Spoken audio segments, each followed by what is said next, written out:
This is the BBQ Central Show podcast, being generated from a live recording of the BBQ Central Show, which airs at thebbqcentralshow.com every Tuesday between 9 p.m. and 11 p.m. Eastern Standard Time. The BBQ Central Show being brought to you by the BBQ Guru, makers of automatic pit temperature control devices. Visit them at thebbqguru.com or call them 800-288-GURU. And by Tasty Licks Barbecue Supply, sauces, rubs, grills, smokers, everything for the outdoor chef. Visit them online at tastylicksbbq.com or call them 800-677-2882. And by Butcher Barbecue, manufacturers of premium injections, rubs, and sauces. Visit them online and take full advantage at butcherbbq.com. And by Stephen DiFranco Jeweler, official jeweler of the BBQ Central Show. Visit them at StephenDiFranco.com or call 440-943-2700 and use keyword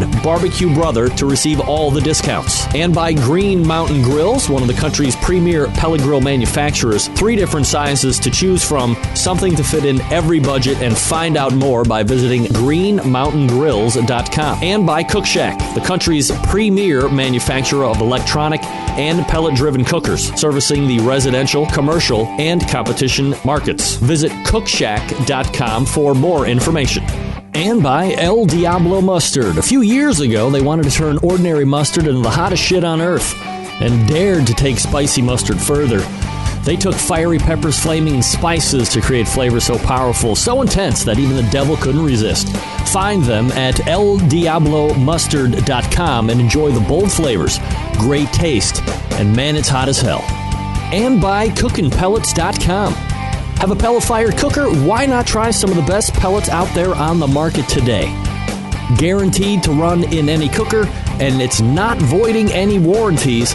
You can purchase yours today at CookinPellets.com. So to get that perfect barbecue, you use wood. Are you sure it's safe? Whatever. We put the lighter fluid on, strike the match, and... Oh! Should we call the fire department? That might be a good idea.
I bet this works a lot better. Greg at thebbqcentralshow.com. Oh, hey-oh. Like, I can hear myself, but I don't see the LED meter really bumping the way it should be. Your mic's not on. Hey, first time I ever did the show, ladies and gentlemen. Welcome to the big show. Okay.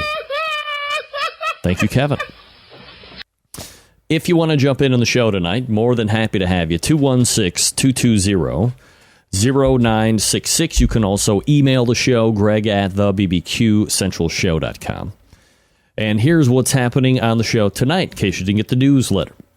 Little thin on guests in quantity, thick on guests in quality, to the tune of 13 minutes from now. Somebody I've actually been trying to get on the show for some time, finally on here. You know him as the Weber cooking book god of the world, Jamie Purviance. Very excited to talk to Jamie finally. Again, self-admittedly chasing him, well, I guess maybe not in a direct way, because when I actually saw a tweet from him and reached out, and he was like, yeah, let's get me on the show. I was, again, I'm continually refreshed with the fact that the biggest names in the industry to this very day typically can be reached through email or through Twitter or the Facebook or whatever, social medias. People very accessible still, which is good to see, because when the whole thing blows up and my contact list is sought after like hotcakes, I'm going to be able to rake in a fine nickel and dime. Now, hold on a second here. Losing myself. There we go. So Jamie Purviance, we're going to be talking about a lot of stuff. Since it's his first time into the show, we're going to be talking background. We're going to be talking how he got hooked up with Weber, because a lot of people think that that's got to be one of the coolest gigs ever. And I'm certainly one of them. And then we'll get into, what's it like writing a cookbook? What's the process? All that good stuff. Stuff you want to know about from a first-time guest. We're not going to go all the way back to like 5th grade. But we're probably going to go back a little ways at least, so we can get a hold of exactly what's happening with Jamie Purviance and everything that he's got going on. A lot of Centralites chiming in, letting me know. Great music. No voice. I've rectified that situation, and I apologize profusely. 9:35 is open. Get that free stuff out of here.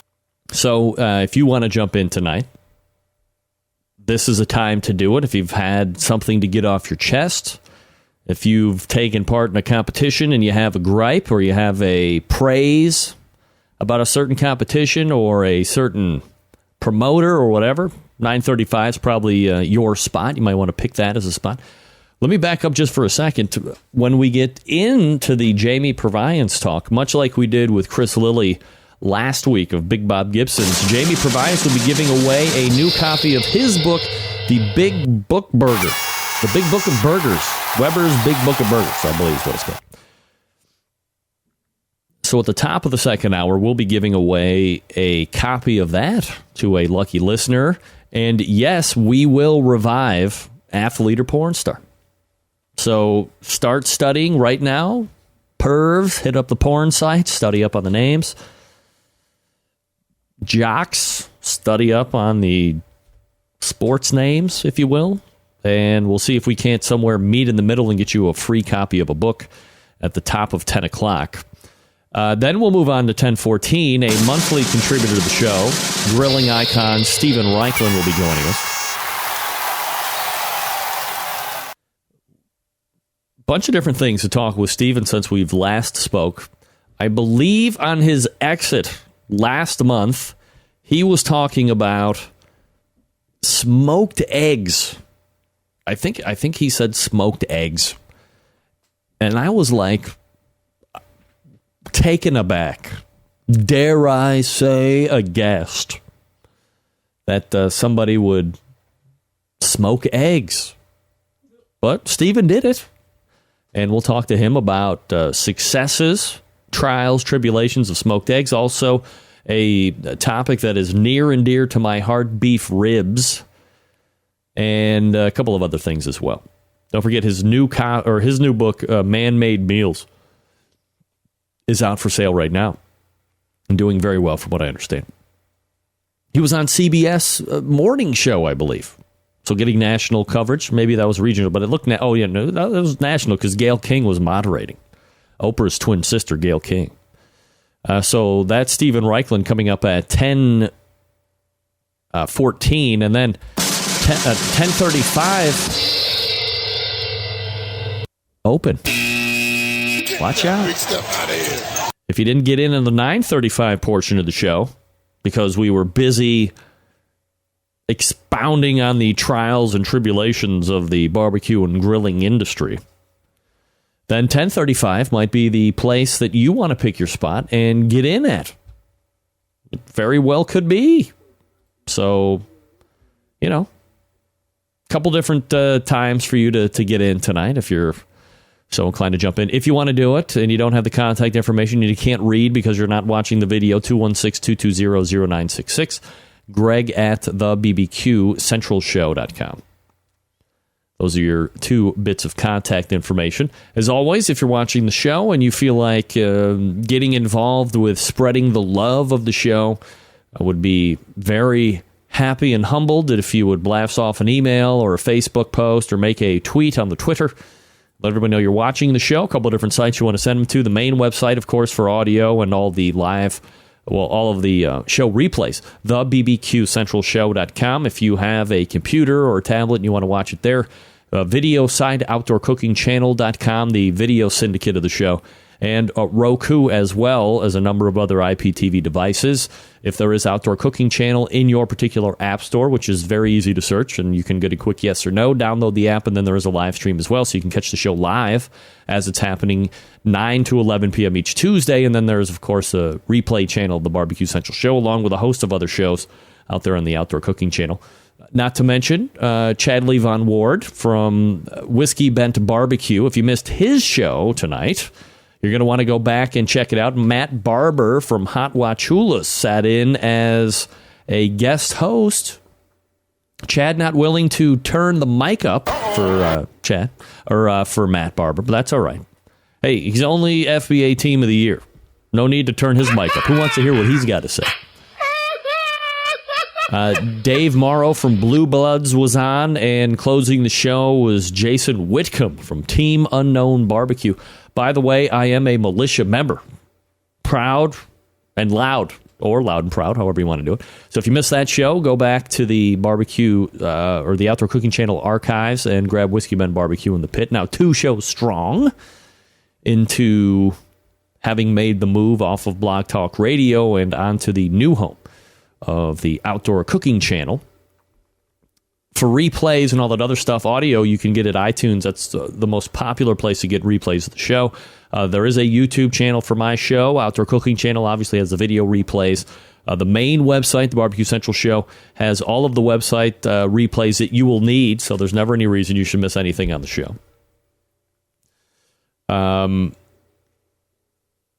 A lot of people gave me emails asking if the ribs that I had at the Willoughby Rib Cook-Off 2 weeks ago were as bad as I was making it up to be, or if I was just playing it up for the show. And I have to tell you unequivocally, some of the worst ribs I've ever had in my life. Big stuff out of here. Again, if I can be so bold, the best rib that won the whole damn thing was still one of the worst ribs I've ever had in my life, and I'm not kidding. Jamie Purviance coming up after this. Let me talk to you quickly about Butcher's Barbecue, and let me do it from the heart, folks, because much like a year ago at the Memorial Day when I used Butcher Barbecue injection, the beef injection for my briskets, I indeed rolled it out again for the Memorial Day brisket. I did 2 pork butts, and I also did a 11-pound brisket flat. It was the biggest one I could find at BJ's. Went right home, seasoned it up, and then injected with Butcher's Barbecue brisket injection, the beef injection. Oh. You know, I think brisket, especially for us backyard warriors, you know, for the competition cooks there, you know, that are always cooking it, you know, it's probably not that big of a deal anymore. It doesn't make them nervous. You know, but for me, a backyard warrior guy who does, you know, probably a handful beef barbecue in this house doesn't go over as well as the pork ribs and the pork butt and the chicken. You know, out of 3 categories, the 4th category falls off, which is the brisket. Let me tell you something. I don't feel overly confident when I say that Dave's product absolutely makes the difference for me in the backyard when it comes to serving either a crappy brisket or a great brisket. Admittedly, I overshot the finish temperature. There was a whole different story that goes along with that, which is basically my 13-year-old daughter taking my twin brother and younger brother out, 39 and 35 respectively, and then blowing fastballs by them and spinning them into the ground. Well, you know, half an hour later, we get back.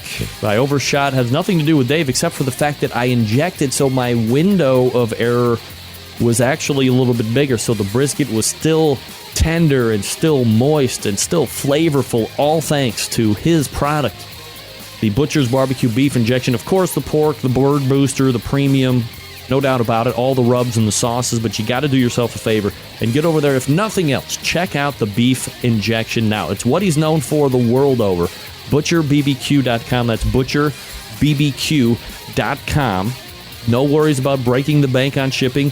Between $8.50, it's $55 or less, it's $8.50. Between $55 and $200, ships at $9.75. And anything over $200 ships for free. It's butcherbbq.com, butcherbbq.com. I always trust my butcher when it comes to the brisket cook. You should always trust your butcher as well, butcherbbq.com. We're back with Jamie Purviance. Stick around, we'll be right back.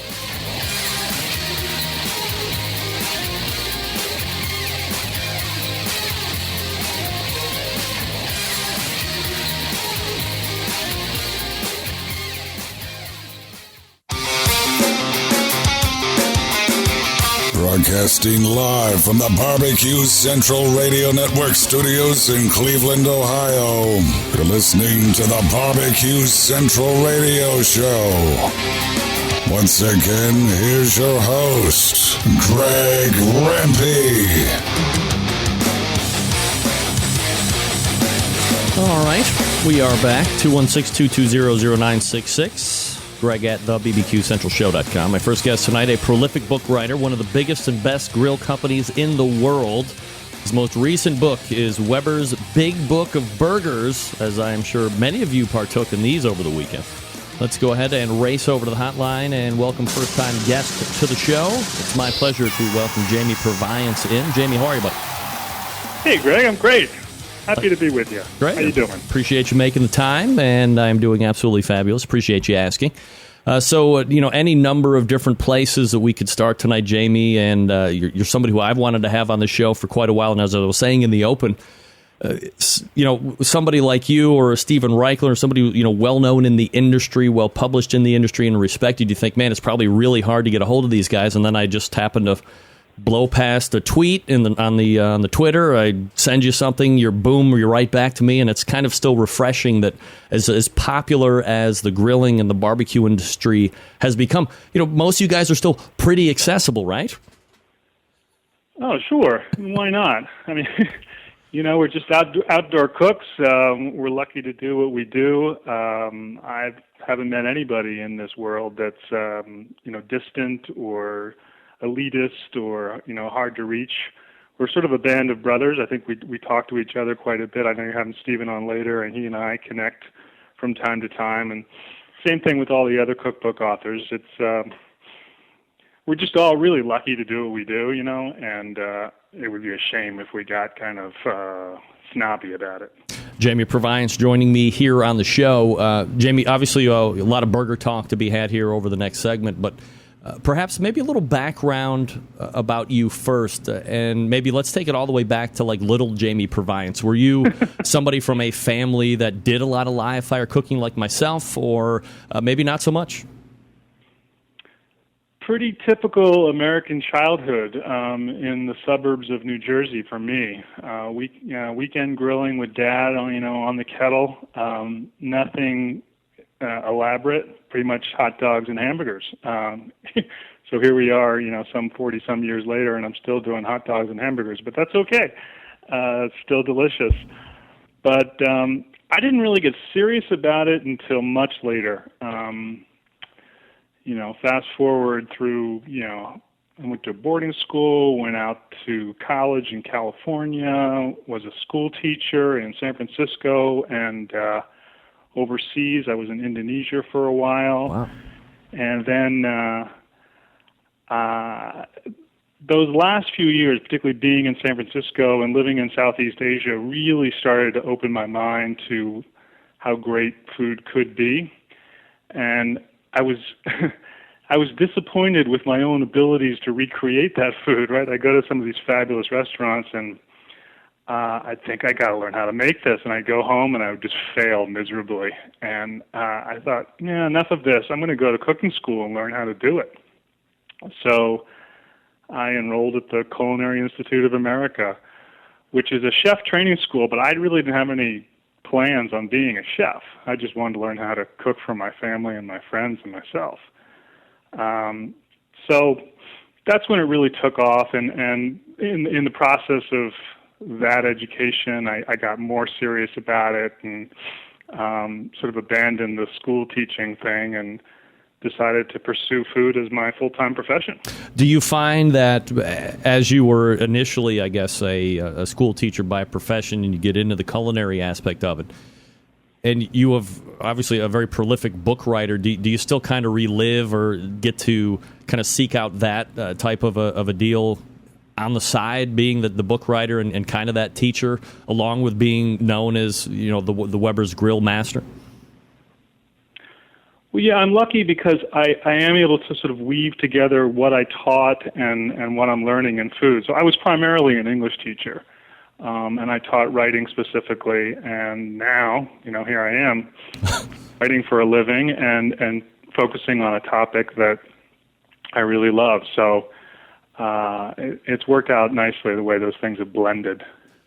When you're going through the Culinary Institute of Americas, did you ever think during the point of training that, hey, you know what, maybe I do want to become an executive chef or open my own restaurant, or did you always stick to just wanting to sharpen the skills to entertain and impress the people you're going to be around the most? Yeah, I never really thought I would be a chef. I think there's a certain mentality that you have to have going in, and they made it clearer and clearer to us in our classes how important it was to be kind of fierce in the kitchen and really fast. I don't think people understand the intensity of a professional, a really good restaurant. It works at enormous speed, and it's not really, well, the frustrating thing for me was it didn't seem it was as much about the food as it was about just production, just getting it out as fast as you possibly could.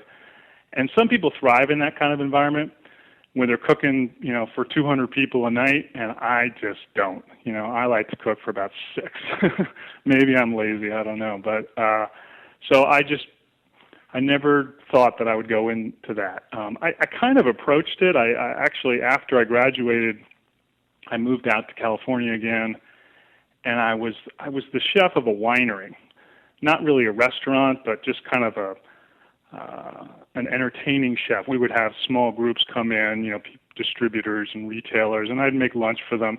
Started out with 8, 10, maybe 15 people, and then the CEO of the winery got this idea that maybe we could start entertaining bigger crowds. So we were doing, company holiday parties and corporate events, and all of a sudden I was catering weddings, and wow. And at that point I got out. That's when I shifted really away from cooking and started to focus on food writing.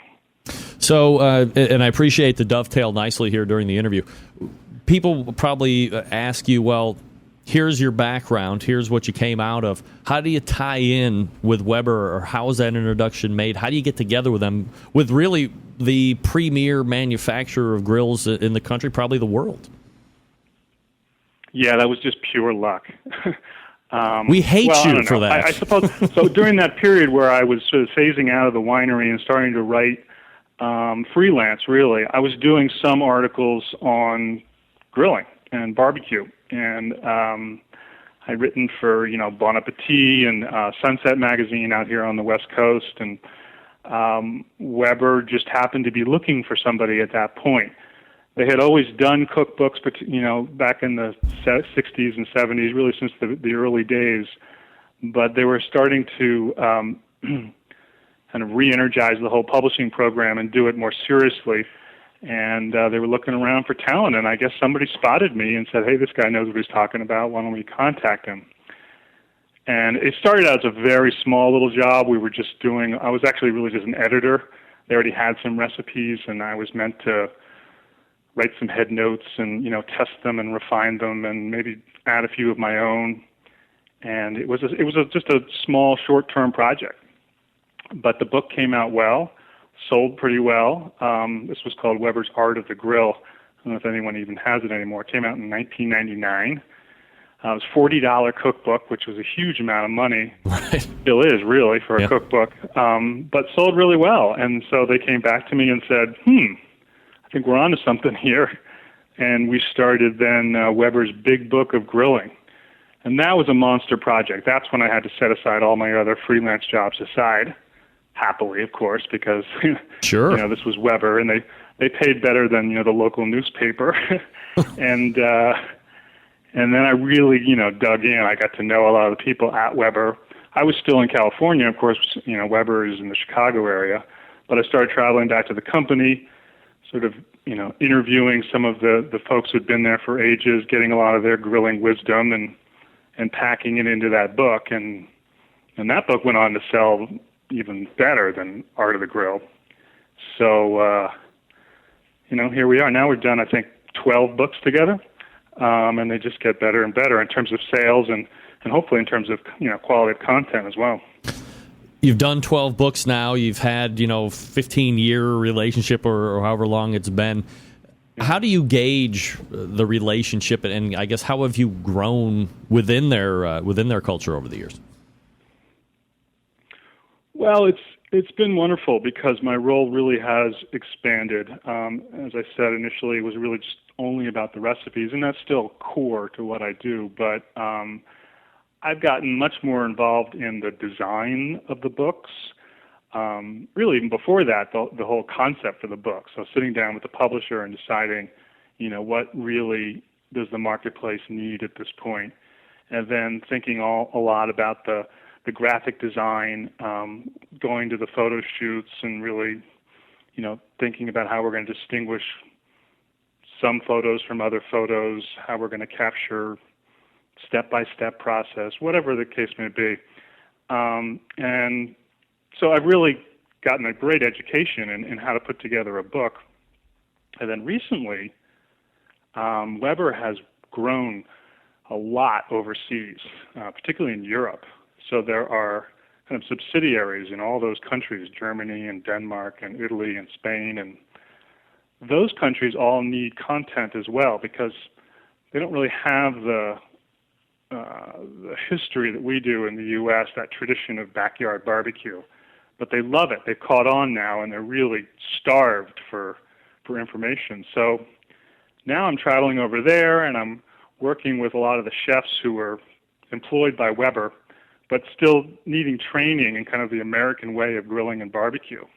And we're doing books together. So that's been fascinating. And then there's the whole PR world, which is kind of fun, where you learn about this kind of thing, doing interviews, being on television, working the media, so to speak. It's been great.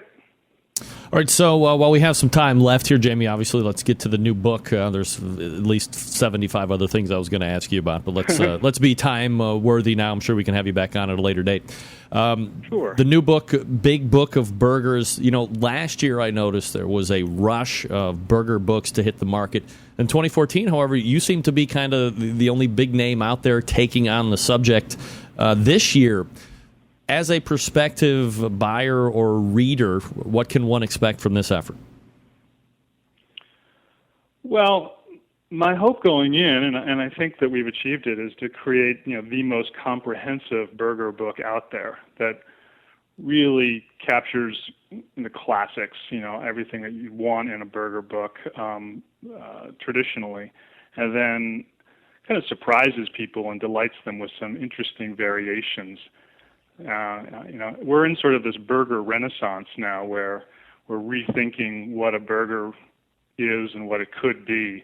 And so there's just a lot of interesting variations using all kinds of different meats, definitely, turkey and chicken and seafood and bison and lamb, and a lot of vegetarian burgers as well. And then we've got a lot of side dishes, a lot of sausage and hot dogs, because it all kind of goes together with this sort of classic backyard scenario. So it's just a really comprehensive look at where we are with burgers today. And in typical Weber style, every recipe has a photo. I think they're gorgeous. I'm a little biased, but I think the food's great. It's got a fun design. Just a great book. So when we talk about burgers, and I think when you say burgers, at least to my audience, which are, the big fat barbecue and griller guys like we are, we think beef burgers. So everybody has an opinion or a take or their suggestions on how to really start out with the necessities of making a good burger. In your opinion, what do you think that you need to have in order to start out making a good burger? Fat. Of course. Yeah. I mean, it really is important. You need really juicy meat to begin with, fatty and also not compressed. I think that's one mistake that people make is they get this stuff. Usually it's in a little styrofoam tray and it's packed in there like sausage meat. Yep. And that stuff is never going to be loose and tender like a burger should be. So, freshly ground if you can, but if you can't get it freshly ground, at least try to find the package that looks like, you can actually see some texture in it. You can see a little bit of the grain of the meat, so to speak. And then, you need some technique, obviously. And there's a lot of, focus on that in the book. But basically, a couple mistakes that people typically make is that they make the burgers too fat, for one thing. I like them about 3/4 of an inch thick because I like that sort of ideal contrast between a nice crust on the outside, a little char, a little, caramelized meat, and then this really juicy stuff in the center. And if the thing is too fat, it tends to burn on the outside. And if it's too thin, you never really get a decent crust on it. You need some pretty blazing hot heat. I like a good medium hot fire. And I'm a big proponent of keeping the lid down. That's probably a controversial topic, but I think it makes a huge difference. It keeps the grate hotter. It traps the smoke, which is really important. And it cooks the thing a little bit faster, too. So it tends to be juicier in the end. You're always losing juice through the cooking, through the grilling. So if you can kind of get it on and off a little faster, it's probably going to be juicier in the end. So those are just some basics, but there's a lot more in the book. So, you broach the subject of lid up, lid down. Dare I take us down the path of charcoal or propane? Sure, we can go there. Well, not surprisingly, I like both, and I really mean that honestly. And I'm lucky because I have both, so I can kind of pick my grill depending upon my burger or whatever else, whether it's a steak or a chicken breast or, the recipe. Basically the charcoal has more flavor. It has more smokiness to it. So if you want that in your food, then absolutely, that's the way to go. Then there's the whole other issue of just the experience of working the charcoal, which can be enormously gratifying. I'm sure a lot of the guys listening can relate to that, and I can too. I wrote a whole book on charcoal grilling, and it's probably my favorite to date because it's just such a gratifying experience. But having said all that, there are times when you might not want a whole lot of smokiness in your food, and you might want, the convenience of just firing up that gas grill. So personally, I'm glad there are both, and I don't see why we have to have one or the other. Are you a divot in the middle pusher guy, or is that kind of a myth? It works pretty well. I'm a little tired of it as a technique. I mean, it seems like every article that comes out on burgers shows this thing, and I've been seeing it now for 15 years or so. So to me, it's sort of old news, but it helps a little bit, particularly if the meat is sort of tight, and it tends to create that sort of meatball effect where you get this dome. But that's not the most important thing. The most important thing is the meat itself and your technique on the grill. Flipping the burger only once, that's another big rule for me. If you're flipping it more than that, you're asking for trouble. It's probably going to stick and fall apart. You're probably going to lose a lot more juice that way. You're not going to get as good a char on the outside. So I'm a one flip kind of guy. In regards to that one flipping, and obviously I think people, especially the novices or the beginners, get into that. They put the meat down on the grill, and then all of a sudden they're after it 3 seconds later with a spatula, moving it around, breaking it apart, as you said. But I think there's kind of that innate concern on their part that if they don't flip it 15 times, that it's not going to cook through all the way, or this is the only way to get it to cook evenly. In regards to that, do you shoot for internal temperatures? Are you cook by time, cook by feel? How do you tell when it's done? I cook mostly by time. Yeah, I mean, I've done this so long now that I can kind of just have an internal clock. But you can use your watch, too. I mean, basically a 3/4 inch burger is going to take about 8 or 9 minutes. So you turn it after 4, and you can just look at it, too. You can tell. You can touch it. It'll obviously firms up a little bit as it cooks. So I do all that. But if people are new to it, as I once was, I mean, there was a day when I was using a thermometer on a burger, and that's fine to do. Shoot for about 160, particularly if you're not quite sure where the meat came from. But, the irony is those guys who talk about having to flip it again and again because they're not sure it's going to cook through, that if they're flipping it again and again, the lid necessarily has to be open, right? Right. So that's slowing down the whole process. So if they would just leave it alone, close the lid and let it go, it would be cooking faster, and it would be better.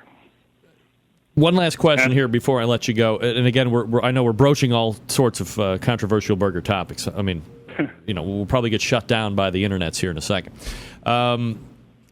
I know people that will specifically go to a restaurant or maybe it's their own house, and they will not take a burger over medium rare. I mean, we're not talking about steak here, but we're talking about ground meat. Do you have a aversion to those people that like the medium rare burger? Do you think that's like an unsafe thing? No, at a good restaurant where you know exactly where the meat came from and maybe they've ground it themselves. I mean, they're grinding up, ribeye back there, or a brisket, or something else. And so, in a restaurant, absolutely have it any way you like. For the cookbooks, I have to call for 160 because who knows where somebody's going to get it. They may go down to the 7-Eleven and pick up something that's been in there for 3 weeks. So I got to play it safe. But sure, you can have a medium rare burger in a restaurant. Absolutely. If somebody were to say, Jamie, I'm cooking burgers tonight, what's your favorite go-to burger? I'm looking at a ginger scallion burger here, which is sort of a non-traditional burger. And again, that's sort of the emphasis of this book. It's actually a mixture of beef and pork with ginger and scallions, obviously, and a lot of other Asian ingredients, sesame and soy, and it's actually topped with a sesame spinach, which probably sounds kind of weird to some people out there, but this is sort of the way burgers are going. I don't think anyone is abandoning the classics, and I have the bacon cheeseburger with the guacamole and all that stuff, and it's fabulous. But I think the future of burgers, lies in this world of things like ginger scallion with sesame spinach. It's really, really good. I had it just a couple nights ago. And this is obviously something that, or at least along the lines you're going to be able to find in the book. Is there a special place or an easiest place that people can buy Weber's Big Book of Burgers? Well, you'll find it anywhere books are sold. Big bookstores, little bookstores, certainly online, Amazon, Barnes & Noble. You can go right to Weber.com and pick it up there. Actually, there's a site there that has some of the recipes, little video from me, whoop, whoop. And, it gives you a little sample of what you can expect. So it's pretty easily available. I'm glad to say it's selling really well. We're already into our second printing after about a month, so That's always a good sign. People are buying it. It's Jamie Purviance. He has written the new book, Weber's Big Book of Burgers, and we're actually going to be giving a copy away here at the top of next hour.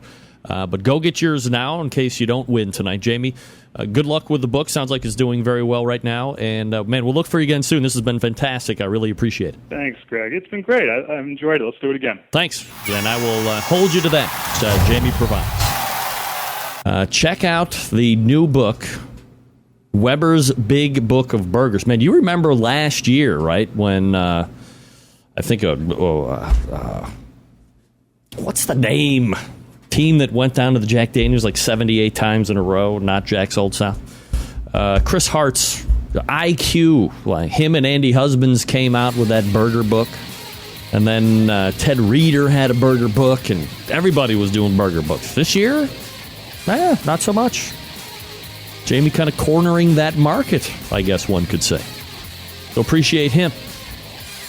You can weigh in on the burger segment talk next segment. It's open. 216-220-0966. All right, folks, Father's Day is coming up. Need a great gift idea for Dad? How about a Cookshack smoker or pellet grill? Man, Dad would be a barbecue genius with the easy-to-use smokers and pellet grills. Now until June 13th, you can save 10% off the list price of any Cookshack residential electric smoker, Fast Eddies by Cookshack FEC 100, or pellet grills. That savings is up to $419 depending on the unit. The Smokehead Elite, the Super Smoker Elite, and the AmeriQ are the electric smokers that make it easy to add real wood smoke to your foods. They are inexpensive to operate and energy efficient.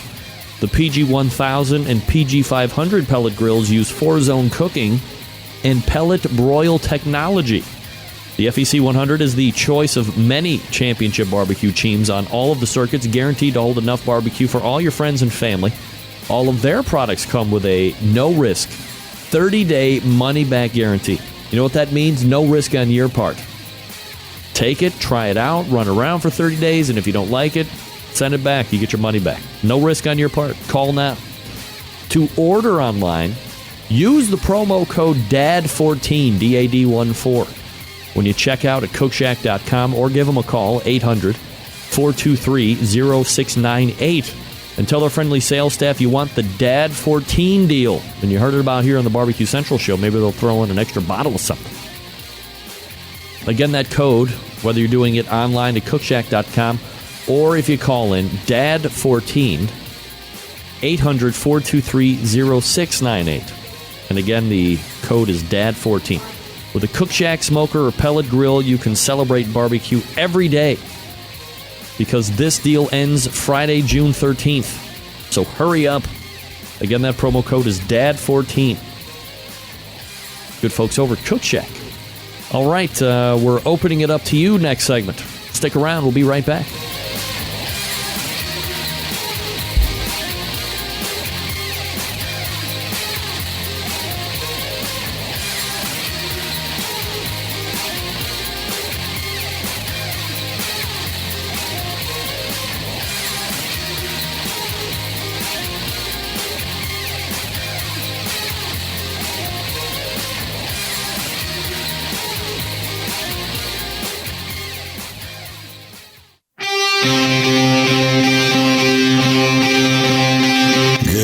Smoke. Call 877-448-0433 to get on the air. Now, here's your host, Greg Rempe.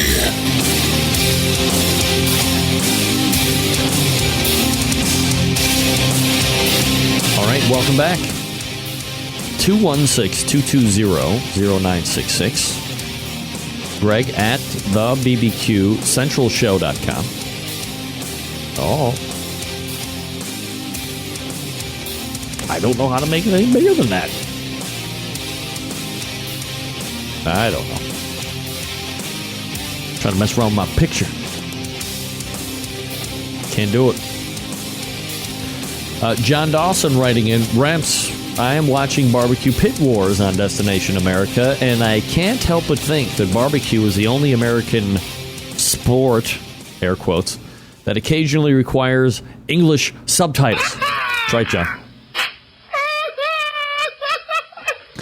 I know what you're talking about. Have we lost video? I don't know. I think we're all right. Make sure my check marks are up. My check marks are up. I should be good. Alan, refresh, and maybe I'll be right back. All right, if you want to jump in on the show tonight, this is the time to do it. Also, in about an hour from now, 216-220-0966. You can also email the show, Greg at thebbqcentralshow.com. For instance, here's an email calling in, ladies and gentlemen. Here's an email being written by Eugene Apicella. Hey, Greg, I thought you'd like to know. I finally started climbing outside of the box. This past weekend, in addition to the usual fare on the grill, we did grilled peaches with honey ricotta. Look at you. Look out! Looking forward to the show later this evening. Gene Apicella.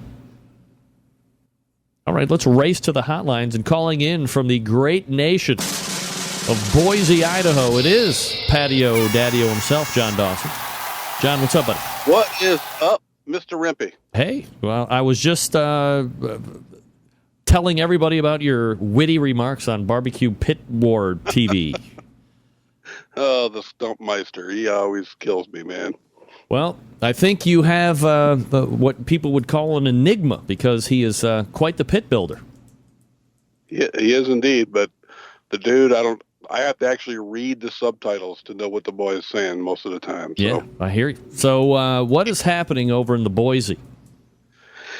Not a whole lot. I didn't have anything specific to talk about. I just wanted to call you up and thank you for all you do for barbecue, and I listen every week, and I don't think you probably get enough appreciation for what you do. So I just thought I'd take the opportunity to call in and do just that. Thank you, John.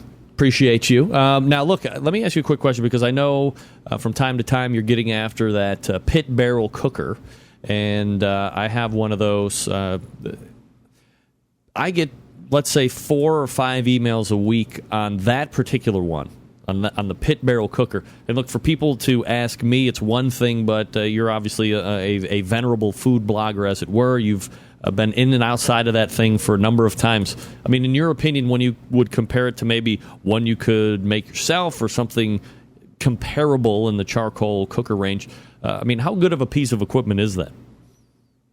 Well, I'll just give it to you straight.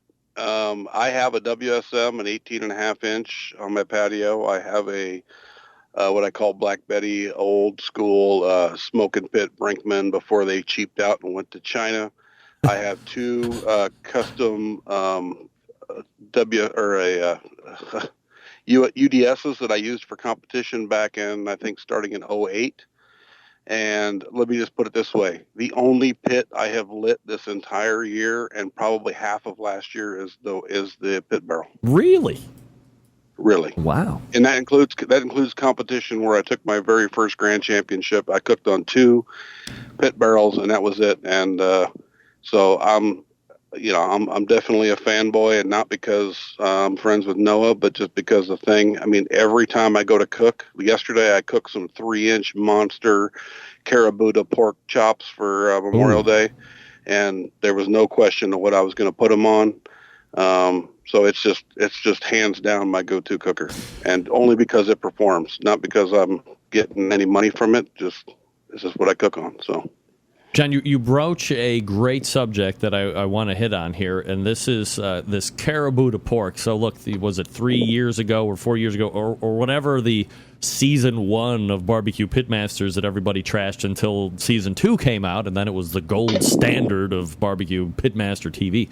But Myron kept talking about the Wagyu brisket, and more I'm hearing Carabuta pork. I don't think it's really hit the fevered pitch as the brisket portion or the brisket counterpart did, but as somebody who has a pretty seasoned palate and you've worked with a lot of meats, why would I want to think about getting a Carabuta pork? What separates it from pork chops? Well, I'll give you just at the risk of being a little meathead-ish on you, I'll give you a little bit of kind of history of how we got to where we are. Pork used to be the way Carabuta is now. And then the other white meat thing came out where pork was trying to compete with chicken. So they essentially bred all the fat out of the hogs and made them be white meat, to the point where a pork tenderloin literally has just about as much, if not less, fat than a chicken breast does. So everything I believe has come full circle to where now people want to eat pork the way it used to be back in the day when I ate it as a kid in Ohio. And Carabuta is just that. It tastes like pork used to taste. So I realize some people won't have a frame of reference to know what that is, but that's kind of how it was sold to me. I've recently partnered, in the interest of full disclosure, with Snake River Farms. So they've given me some Carabuta. So it's a little pricier. Well, actually, it can be a lot pricier, but it's old school pork. It's the best way I can describe it. In terms of flavor, is it just more of a richness? Is it sweeter? What are just some of the basic profiles that jump off to you when you put that in your mouth versus the standard other white meat stuff? It is richer. That would be the first thing that you would notice, and that is because it has more marbling in it. And it's just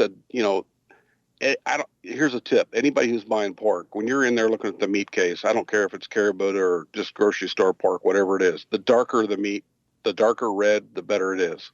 Pink pork is not good, not your friend. Red pork is your friend. So caribou is, imagine the difference between white meat chicken and dark meat chicken.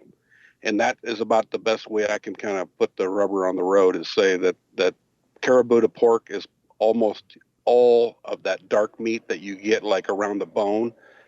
It's just richer. It's just juicier. It's, as you would say, more succulent. Ooh, succulent, yeah. Do you have to treat it any different on the cooking side of things, or is it the same no matter what? I don't treat it any different. I haven't made any, scientific experiments to see if it cooks faster or hotter or slower or whatever, but I just treat it like pork. And like, for example, those 3-inch chops that I cut from a prime rib of pork, which may sound kind of odd. It's 7 pounds. It's got about 7 bones in it, and I cut them double thick, double 2 bones per chop, and they cooked on the pit barrel on the grate. I didn't hang them in about 45 minutes. So it's just outstanding. So it's one of those things you don't know until you try it, but I will warn people that once you try it, you'll be spoiled. It's kind of like going to Wagyu beef versus grocery store beef. It's the same kind of deal, as you alluded to earlier. What are you looking at, like I'm sure you don't have like what regular pork per pound costs versus what the Snake River Farm stuff, but I mean, percentage-wise, like how much more would you think you would be paying for the good stuff versus the run-of-the-mill? That's a good question. I don't know. I can tell you, and don't quote me on this, someone will have to check their site. Go to snakeriverfarms.com or whatever it is. And I believe that these 7-pound caribou prime rib of pork, I believe they're $75 each. Wow. So, so you figure it's going to be, a pound a serving. You're looking at, $10 a serving. Yeah. So $10 a pound versus what, $3.99 a pound, maybe $4.90. Meat prices are crazy now, as I'm sure you know, and everybody else knows too. So yeah. How was Memorial Day, John? Memorial Day was good. My wife and our family are about ready to move into a new patio daddio La Casa, so we're kind of in the mad moving thing. And I think we all know why move is a 4-letter word, because it's brittle. So it was as good as it could have been under the circumstances. Let's put it that way. Good. All right. Well, John, I appreciate the impromptu interview here, and maybe you've inspired me to actually spend some of the Barbecue Central funds on some caribou pork. You know what I'll do? I'll see if I can twist some arms and see if I can get you one sent your way. So no promises, but I'll see what I can do. Hey, rule 3: if it's free as me, you know that's right. That's right, John. That's right, baby. All right, John. Appreciate you calling in, man. Peace, brother. There he is, John Dawson, Patio Daddio Barbecue. You can check him out at patiodaddiobbq.com. I've always thought that, well, I think, oh, man, was it a year ago, maybe 2 years ago, year-end review type stuff, and then we were speculating. I think Chad Ward was actually on that show as well once, and we were like speculating. It was either beginning of the year speculating what was going to be happening over the course of the year to come, or it was right at the end of the year and we were speculating into what was going to be popular in the year to come. And I was like, well, I think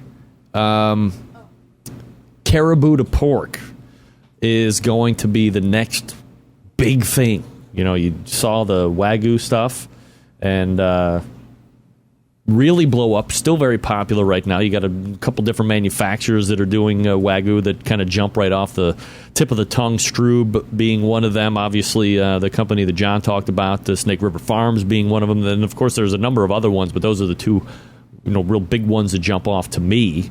And I said, you know what? I think the more and more you see these higher-end beef producers gain success, they're going to want to add products to the portfolio, bring something new to the market, and that Berkshire hog or the Caribou hog is going to be probably the next big thing that hits.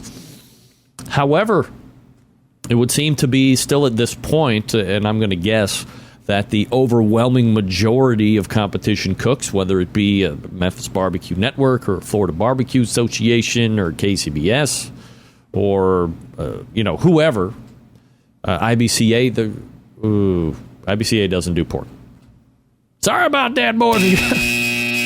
Wait, no, they do. They do ribs, right? They don't do pulled pork. They do brisket and ribs and chicken halves, I believe is what it is. Maybe it's a phase yet to garner attention. We'll see. Let me see if I can pull this picture up. This is a badass picture right here. This is coming in from Jason King. Wow, this thing looks absolutely spectacular. Who wants this burger? Look at you. Oh, my lordy lord. That looks like a homemade Big Mac burger, if I've ever seen one. And it looks absolutely succulent. Jason King, 1 pound Big Mac. Thought it would be a good idea driving home last night, and it was success. Good job, Jason. Thanks for sharing that picture. Oh, man. For you people on the audio stream, too bad, folks. You missed out on the really nice picture of the Big Mac. By the way, I'm getting some questions here through the email asking me again, where can you buy the Jamie Purviance book? As he had said before, if you have a bookstore by you, if you still use bookstores, go there. Weber's Big Book of Burgers. You can go to Weber.com. You can probably find it on Amazon. They have everything. If you have Prime, it ships to you for free, even though they've raised the price of Prime. Not going to get into that. You know, one of the things that I did want to ask Jamie when I had him on, we'll probably talk about it the next time, is the tradition of book writing. 10 years ago, well, I mean, he's been in it 15 years now or so with Weber specifically writing books for them and growing. And how has he seen the book writing portion, the business of book writing? Is it something that he feels is that going to be dying off at some point because the technology and the ability for one to self-publish nowadays markedly easier than it was 5 or even 10 years ago? I could go out and publish my own book if I wanted to. When we were at the Kingsford Invitational, there were people on the bus that were writing their own ebooks at the facility. So you have the ability to self-publish. All right, let me talk to you quickly about Tasty Licks Barbecue Supply, known for their amazing, wide, sweeping selection of cookers, sauces, rubs, and all the things for both the backyard cook and the serious competition cooking team. They sell the Big Green Eggs, obviously, the Kamado Joe, the Primo Ceramics. Looking for pellet cookers? They got them. How about Mac and Green Mountain pellet grills? How about all of the Weber grills and smokers, as well as Meadow Creek smokers and cookers? Also one of the largest barbecue guru dealers in the country. And known for their ability to offer professional and amateur cooking classes featuring well-known chefs like Harry Sue, Todd Johns, Van Hickson, the like, and the list goes on. Of course, when you talk about amateur, and he's no amateur, he's an award-winning cook himself, smoking guitar player Fred Bernardo hosting a backyard competition or backyard barbecue cooking classes. Also, he is steeped in the tradition of pizza making as well. So if you ever wanted to learn how to make a pizza, Smoking Guitar Player is the place to go. I mean, he knows his stuff, and he's got the equipment to make sure that your pizza game is up to par. So call Fred Bernardo, 800-677-2882, or just go over to your internet and look them up at tastylicksbbq.com. And don't forget, Smoking Guitar Player has over 150 cooking videos, probably more by now. They're all on his website. A lot of them doesn't even try to sell you anything, just spitting mad game, trying to help you be a better cook, because that's what Fred is really interested in. Well, that and selling product. Again, it's Tasty Licks Barbecue Supply in beautiful downtown Shillington, Pennsylvania. And again, the website is tastylicksbbq.com, 800-677-2882. Point of commentary, injected with Dave Bosca Butcher Barbecue beef injection, used Fred Bernardo's Black Bart brisket rub, and it was highly tasty. highly tasty. I did approve. And so did the masses. Eating beef. I also made a couple pork butts. It was really good. So get some of that rub too. Tasty Licks, BBQ.com, 800-677-2882. We're back to wrap the first hour right after this. Stick around, I'll be right back.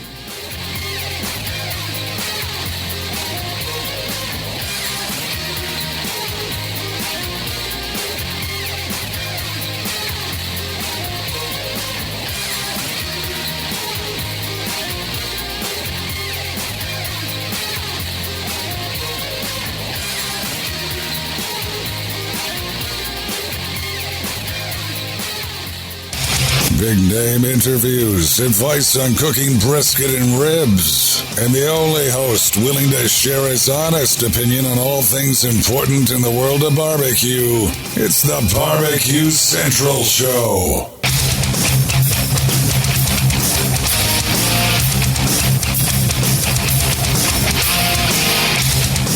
(216-220-0966). Greg at thebbqcentralshow.com. 2 bits of contact information. This will be a very short segment as we make way for the second hour. You tell me, caribou to pork on your list to try in the next week or two? The next big cookout? Dude, what happened to my roll? I'm like way behind on the chat stuff here. What happened? I don't know. Yeah, Jason, it looked like a wonderful burger. I do not have a handlebar mustache in the making. Absolutely not. Get that big stuff out of here. And I'll thank you to never say that again, Blake Moody. My goodness. All right, we'll step away for the reload of hour number 2. Stephen Raichlen coming up in the second hour. Open segment at 10:35. Your questions shall be answered should you have them. You're listening and watching the Barbecue Central show right here on the Barbecue Central Network. Stick around. We'll be right back.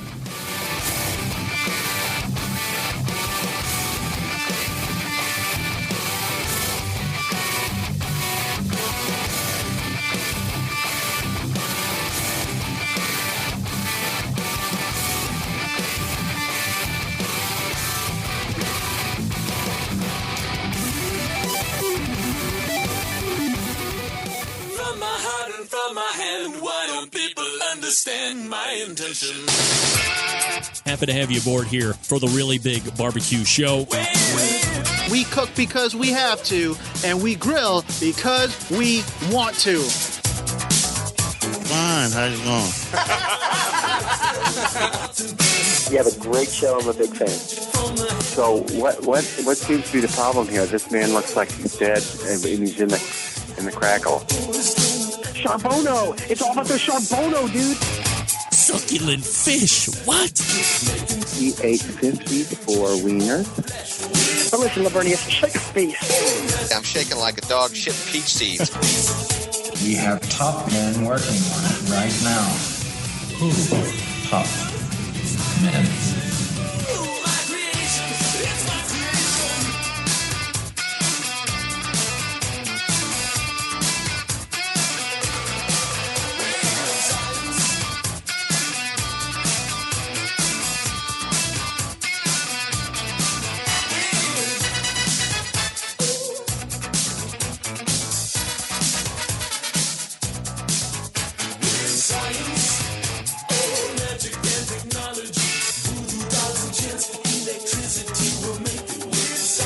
I know. And we're back in the second hour.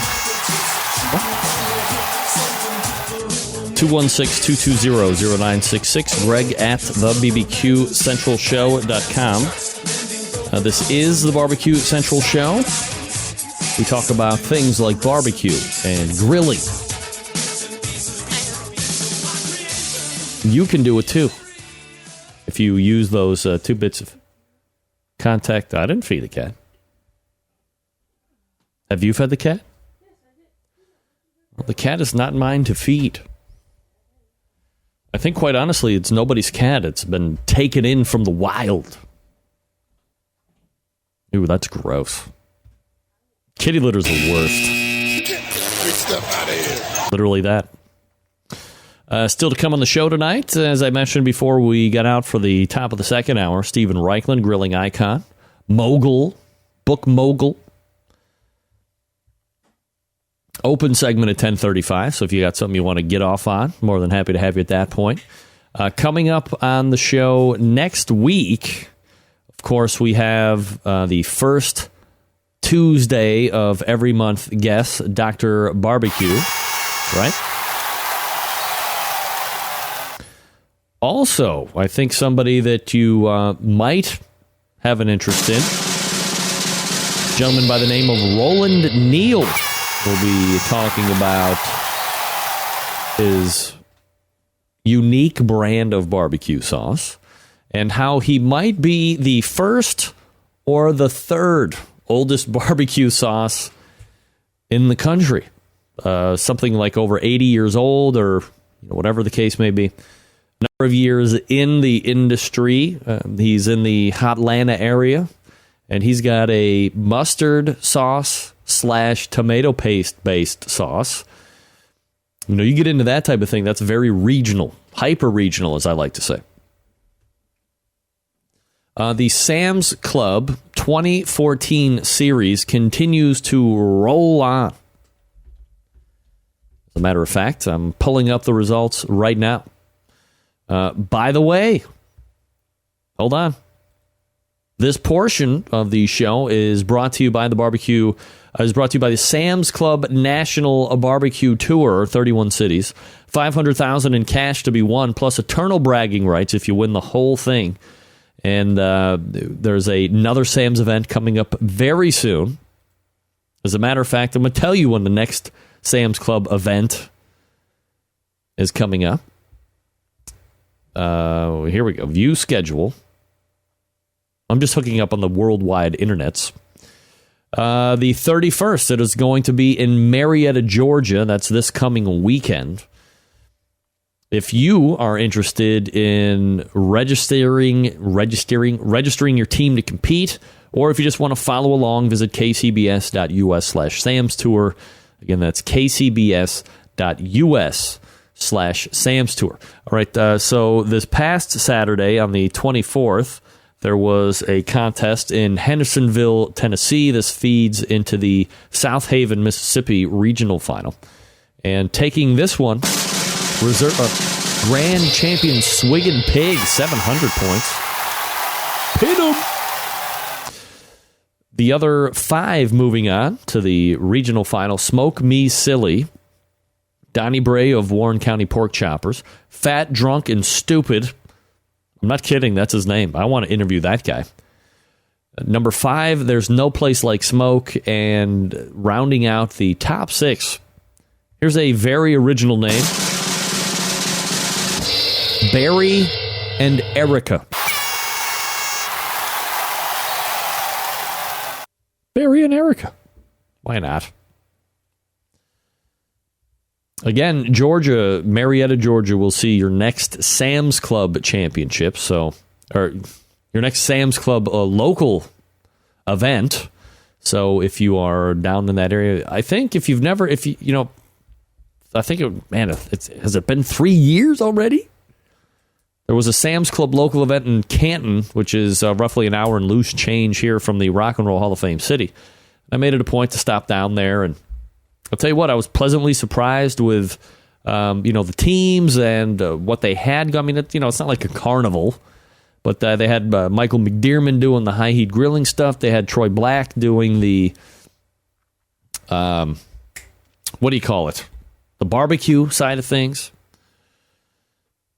And then, of course, I kind of knew some teams, so I was able to get some samples of awesome barbecue. And it was great. I mean, we're probably down there, 2-3 hours and had a great time. So if, you're kind of around a Sam's Club event, you're not going to want to take part in it, but you want to just kind of go around with the foot traffic. I think it kind of gives you a good idea of what it's like to see a competition go down and really see some top teams that are out there looking to kind of move through the ranks of how Sam's Club is set up. So, and again, if you want to follow that, kcbs.us/Sam's Tour.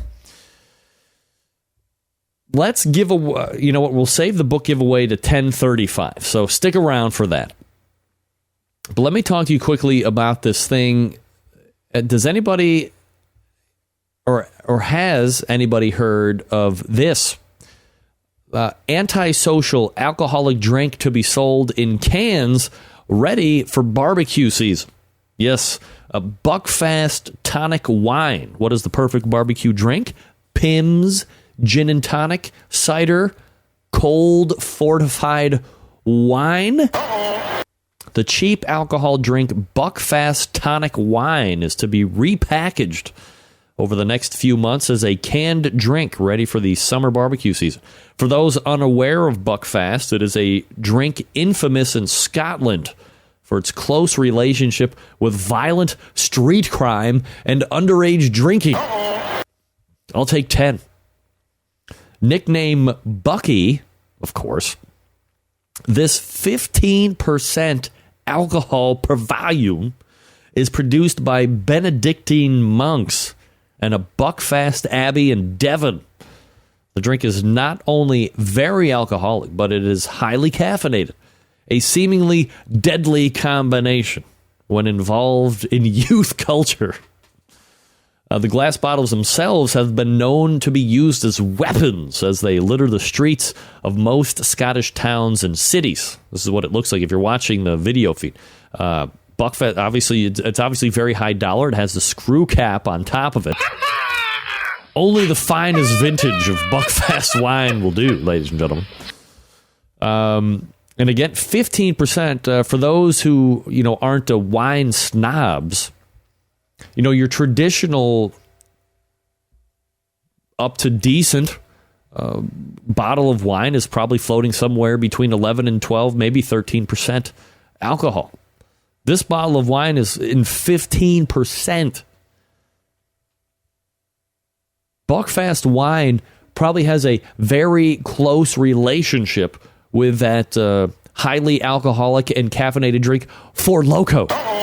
Here in the States, people are like, "Well, Rippy, you're showing us Scotland drunkard wine, fortified wine."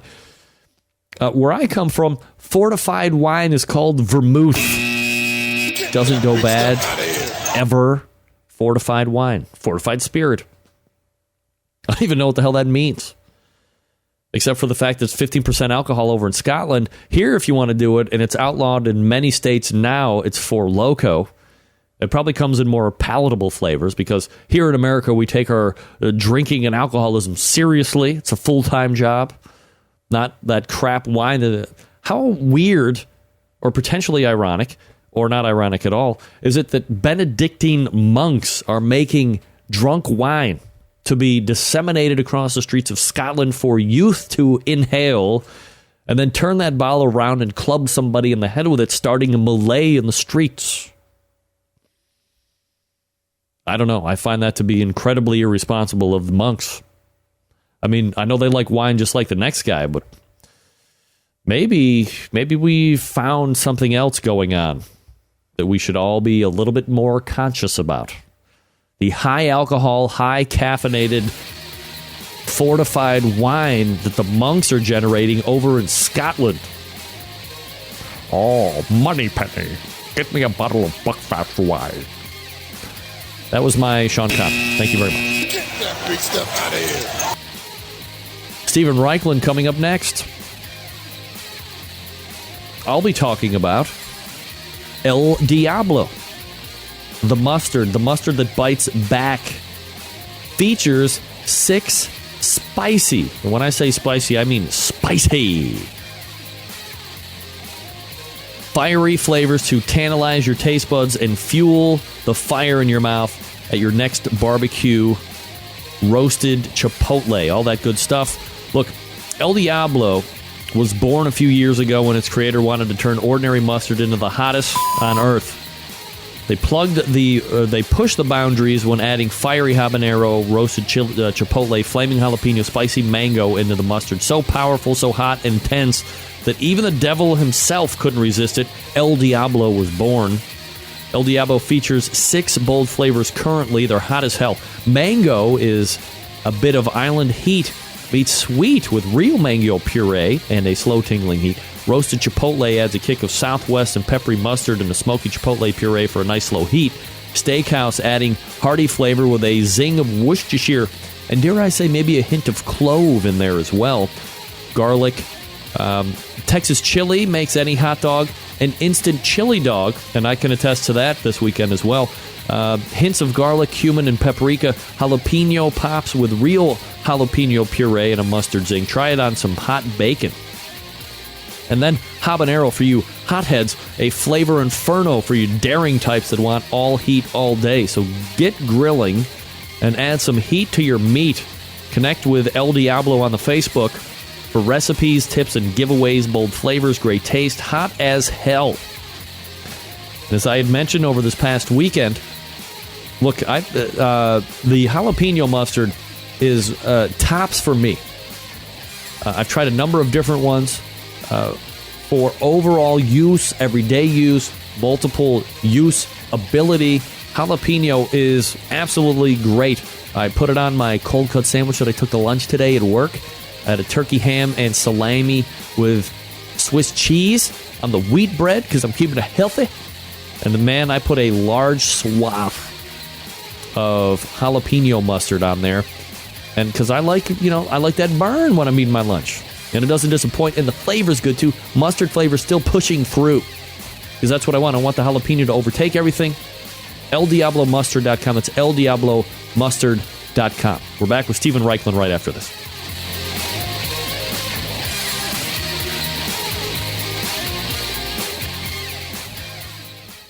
Broadcasting live from the Barbecue Central Radio Network studios in Cleveland, Ohio. You're listening to the Barbecue Central Radio Show. Once again, here's your host, Greg Rempe. Hey, welcome back. This portion of the Barbecue Central Show being brought to you by CookinPellets.com. Your number one source for quality wood pellets for all of your pellet-driven cookers. Visit CookinPellets.com for more information or to purchase. You can also visit Amazon.com to purchase as well. And for a limited time, anyone that mentions the Barbecue Central Show in the comments box when placing an order will get a free CookinPellets.com hat. $20 value. Good on all orders placed over the next few weeks. Just mention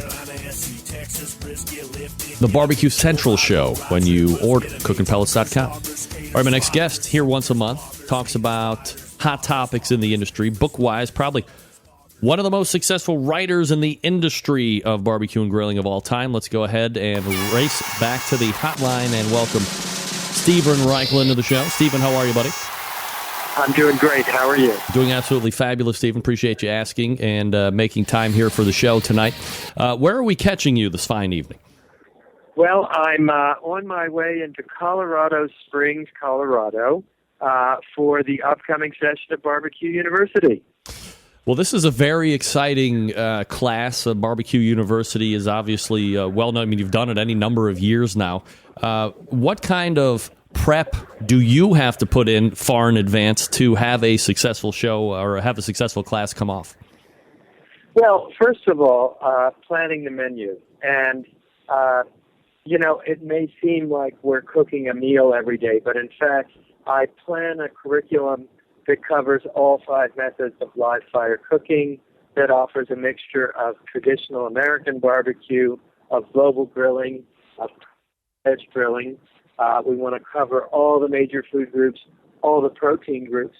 And this year, we're going to be doing some really exciting stuff we've never done at Barbecue University before, including making bacon and making pastrami from scratch. So that's sort of the first piece of it.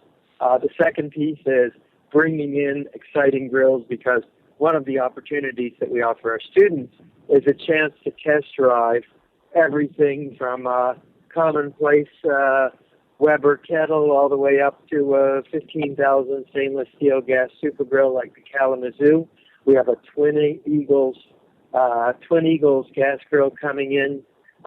We've got awesome pellet grills coming in, smokers. It's really an opportunity for people to experience the best grills on the planet. I'm glad you brought up the grills because I've seen pictures of the class. I've had a couple friends attend that write, and they've been able to take that class and really talk about those grills. And one of the ones that really sticks out to me, obviously the ranch kettle is always impressive, but one that really sparks my interest even more than that is, I believe it's the one that's made by Grillery. It's kind of like that gaucho grill where you're building a live fire off on one side and you're shoveling the coals out and actually cooking them on the other. What's your take on that grill, and is that one that people should really consider adding to the arsenal? Oh, yeah, that's a really popular grill. It's a wood-burning grill. It's modeled, as you said, on the Argentinian-style grill, which means it possesses three sort of unusual features. And number one is the grill grates are V-shaped. They're grooved, which are designed to catch the fat and keep it from falling on the fire. The second interesting thing about that grill is it has a flywheel to raise and lower the grates. And the third thing is that it burns exclusively wood. Sometimes we use a little charcoal to get the wood started, but we cook solely on wood with it. So you get, kind of in our field, we have a tendency to frame the debate as gas versus charcoal. But in point of fact, for me, where the flavor really resides is with wood grilling. Stephen Raichlen joining me here on the show, barbecuebible.com, his website. Of course, if you want to check him out during the show, after the show, more than welcome to check that out.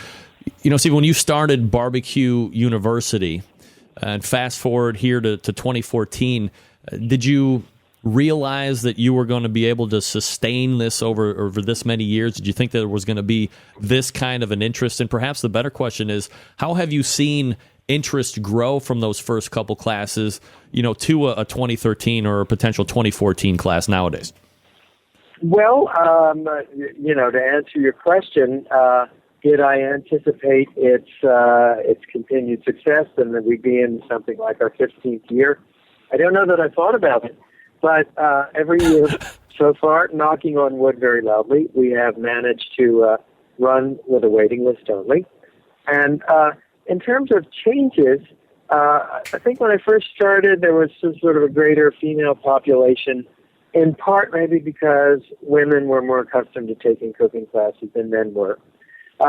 Interestingly, in the last couple of years, I've seen a younger demographic. We're starting to get young guys in who want to take their grilling up to the next level, certainly a much greater sophistication.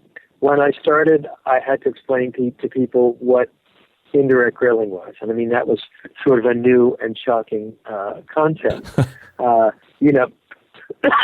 Today, most of our students own multiple grills. Many of them own smokers. People are very conversant with global grilling. They're very conversant with brining techniques. So as Americans become more and more sophisticated about grilling, I think so have our students. Stephen Raichlen joining us here on the show. Memorial Day, obviously, weekend has just passed, and that kind of, I guess, signifies to a lot of people still that grilling season is now on. And, each year, perhaps, do you think that there is a larger percentage of people that are grilling all year round, especially, here in Cleveland, in some of the areas that go through the thermal cycles, than there was 10 years ago? Or do you still see a lot of people that might be we'll bring it out in Memorial Day and we put the grill back on Labor Day and that's only when we're going to grill? Well, I think there's no question, and there's statistics to back it up, that more and more Americans are grilling year-round. That being said, it was a very tough winter all across the Frost Belt in the Northeast. So, people can certainly be excused if they took a break. Of course, don't forget the biggest areas of population growth are Florida, the Southwest, Southern California. So those a priori are areas where people can and do grow year-round. since we are now in the prototypical grilling season here over the next number of months, for people that might want to kind of outfit the arsenal with some new stuff, do you have a list or a suggestion of best tools to have to kind of really gear up for a good season? Well, it's funny. You're about the 20th person that has asked me this. I've done so many essential tool lists. But I'll tell you what. I'll give you my 5 essentials, and then I'll tell you some sort of fun stuff for grilling. So, among the 5 essentials, let's see. A long-handled, stiff-wired grill brush for cleaning your grate. Spring-loaded, long-handled tongs. And I'm, of course, partial to the best of barbecue tongs, which I manufacture because they have a little flashlight built into the handle, which makes it easy to see at night. I think everybody, if you're a charcoal griller, you need a chimney starter, and if you are not a charcoal griller, you might want to think about investing in a charcoal grill, even if it's inexpensive, because charcoal, it's very easy to smoke on a charcoal grill, almost impossible to smoke on a gas grill. Let's see what else. Instant read heat thermometer, so you can test the doneness of food. That is very important. You want to get yourself a pair of suede gloves or welder's gloves, again, because you're going to be handling hot food and especially hot utensils. You want to protect your hands. Now, in terms of some of the more fun and whimsical items, I manufacture this thing called a shellfish grate, and it's designed for when you go to grill clams and oysters. It holds the shells upright, so you keep the juices. I use it all the time in Martha's Vineyard. I've been doing a lot of salt plate grilling. That's not really a utensil, although I use it as such, because you take a salt, you know the old brick chicken under a brick pulled on matone? Yeah. Well, you can use a salt brick, a salt slab instead of a brick, and you get an absolutely incredible flavor. So that's really cool. Let's see, what else? Rib racks are always fun. Chili pepper roasters, we've done a lot of that. So I'll tell you a tool that is not actually a grill tool, but I've been using it like crazy on my book tour for my new book, Man-Made Meals, and that is a smoking gun. And are you familiar with the smoking gun?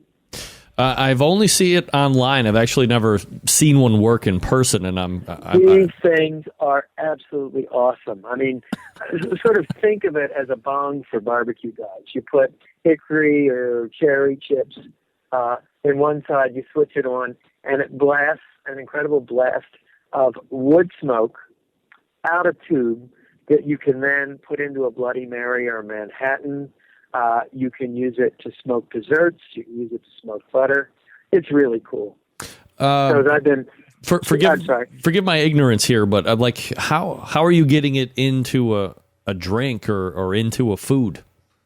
Well, what you do is, let's say if you're making a pitcher of Bloody Marys, you cover the top of the pitcher with plastic wrap, leaving just enough room for this rubber tube. You insert the rubber tube, and then as soon as the pitcher fills up with smoke, you pull out the tube and you completely cover the pitcher, and you leave it sit for about 4 to 6 minutes. And I mean, the smoke flavor is amazing. You would use that for butter. You would use it for cream. It's coming back to when it's too cold to smoke outside. I've been really blown away with it. I know it's sort of a little bit of departure from what you do, but I love pushing the envelope any way I can. I was just over in Europe last month researching my next book, which is going to be a book on smoking. And I saw people doing some incredible things with smoke, like smoking over juniper wood. Well, we sort of believe that, the piney woods in the piney family, you don't smoke with them because of the high resin content. But I got to tell you, salmon smoked over juniper wood or a ham smoked over juniper wood, one of the most delicious things you'll ever put in your mouth.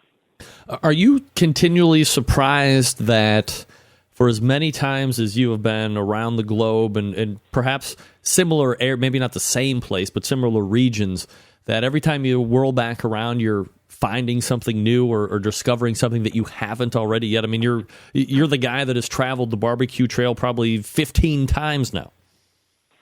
I'm surprised. I'm delighted. I think it's a combination of going to new places. This trip, I went to Sweden, which I hadn't been to since college. I went to Denmark. I visited a different part of Italy. We went up in the Dolomites, where the food is as much Austrian as it is Italian. So part of it is sort of new places, but I think also part of it for me is I've evolved as a food writer and a researcher. I'm looking for different things. Previous books I've looked for grilling. This book I'm looking for smoking. I continue to sort of think about. I refract information. Think, how can I bring it to my followers in the U.S., North America, and even Europe, and sort of present it in a way that people can do it at home. So, one of my mottos in life is try and learn something new every day. And boy, this trip and this new book have been real eye-openers. Have you seen an emergence in these other countries of what we consider to be the Southern style barbecue, or the American version of barbecue? Is that starting to make its way, outside of? I know it's pretty big in England and in Netherlands and some of those places, but do you see it reaching out even further than that at this point? Oh my God, it's huge! Yeah, I was in Toronto a couple of weeks ago. Actually, the night I launched the book tour, and I wound up doing a barbecue crawl, and I visited 4 barbecue restaurants in one evening, including what was a first for Stephen Raichlen, and that was a vegan-friendly barbecue restaurant where they serve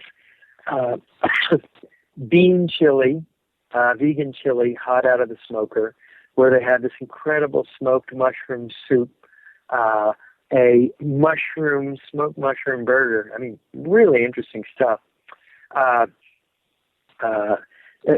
Germans have gone crazy for it, sort of American-style smoking. It's really taken all over Europe, Italians.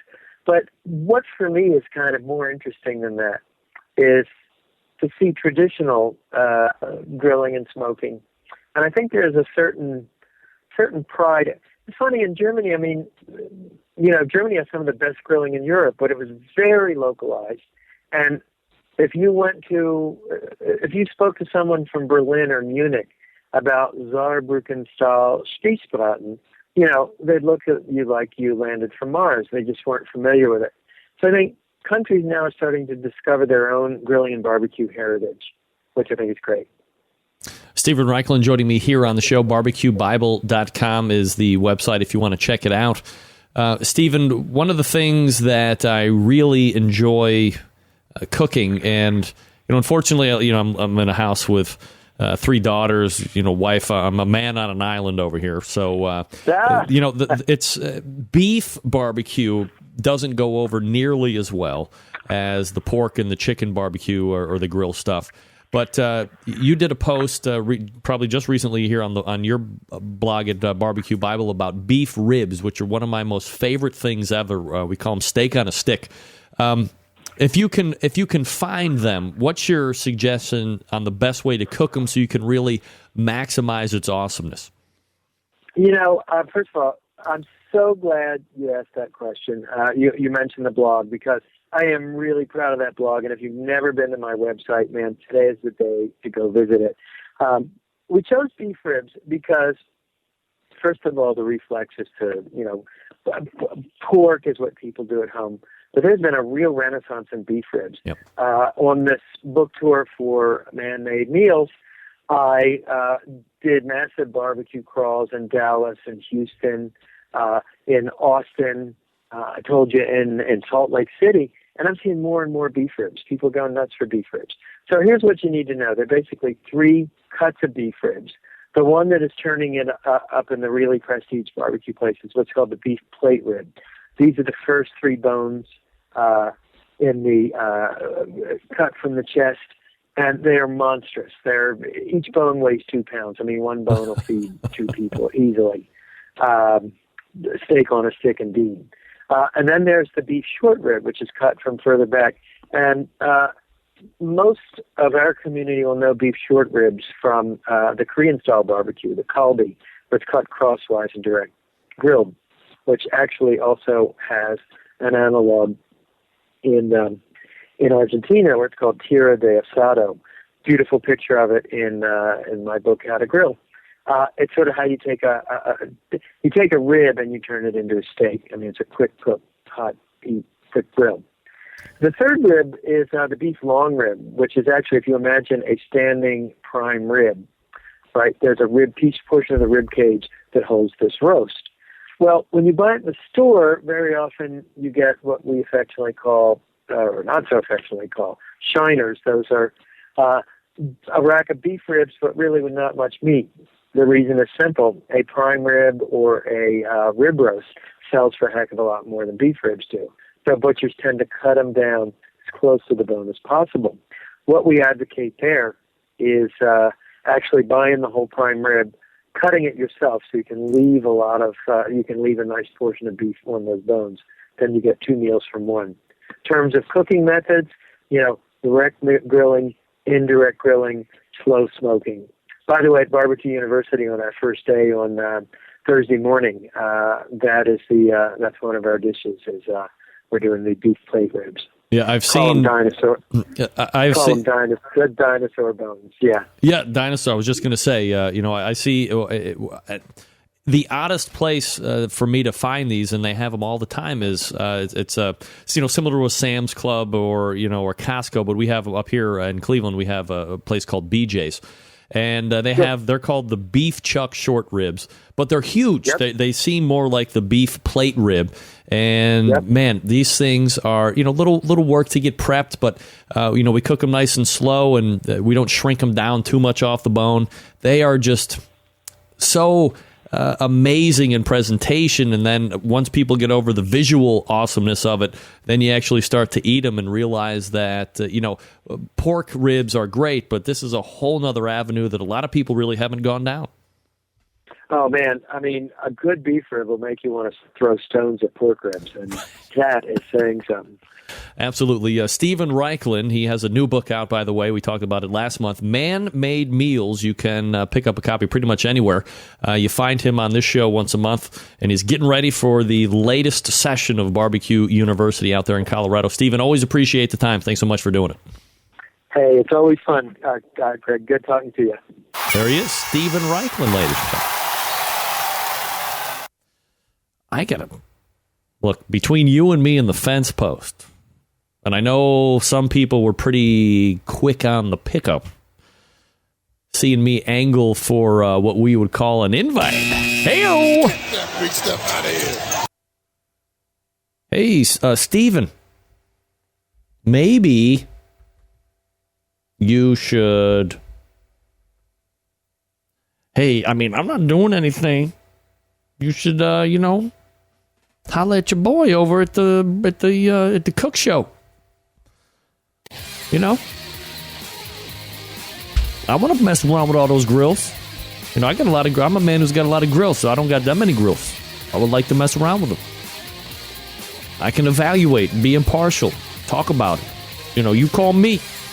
You call me. Yo, Steven, this Tracy Morgan. How about Barbecue University? I would love it. I would talk about it on the show. It would be awesome. All right, folks, I'll be talking about the longest-running sponsor of the show, located in Warminster, Pennsylvania, the BBQ Guru. Gang, if you have been thinking about automatic pit temperature control devices for your cookers, then stop here. Buy from the company that invented it.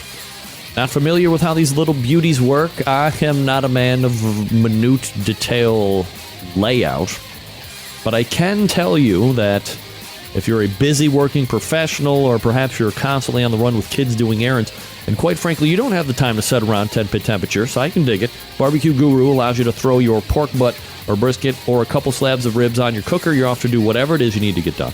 And the Barbecue Guru has your back. It'll maintain that pit temperature you set it at.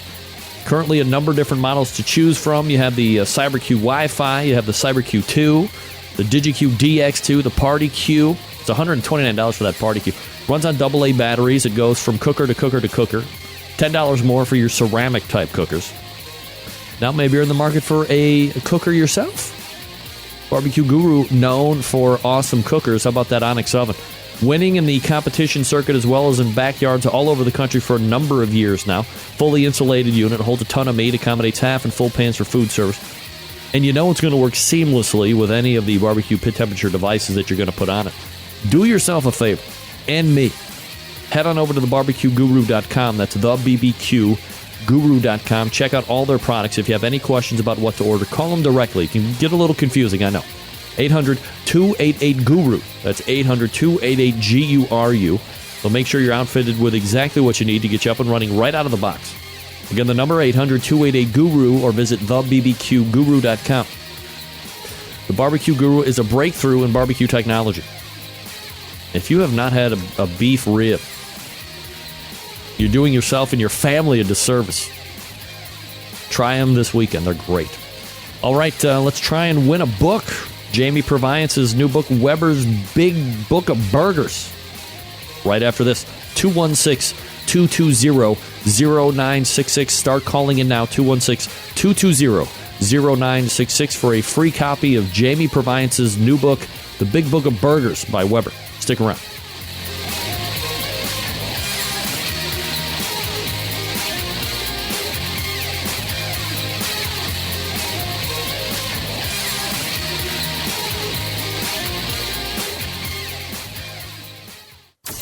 Big name interviews, advice on cooking brisket and ribs, and the only host willing to share his honest opinion on all things important in the world of barbecue. It's the Barbecue Central Show.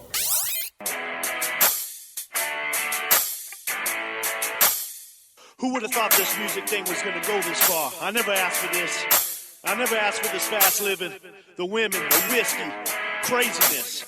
There's whiskey in my soul. Hey, Bert, let's go. 216-220-0966. Greg at thebbqcentralshow.com. Your email address and phone number. We're going to play a little athlete or porn star if anybody calls in to win a copy of Jamie Purviance's new burger book. The Weber's Big Book of Burgers.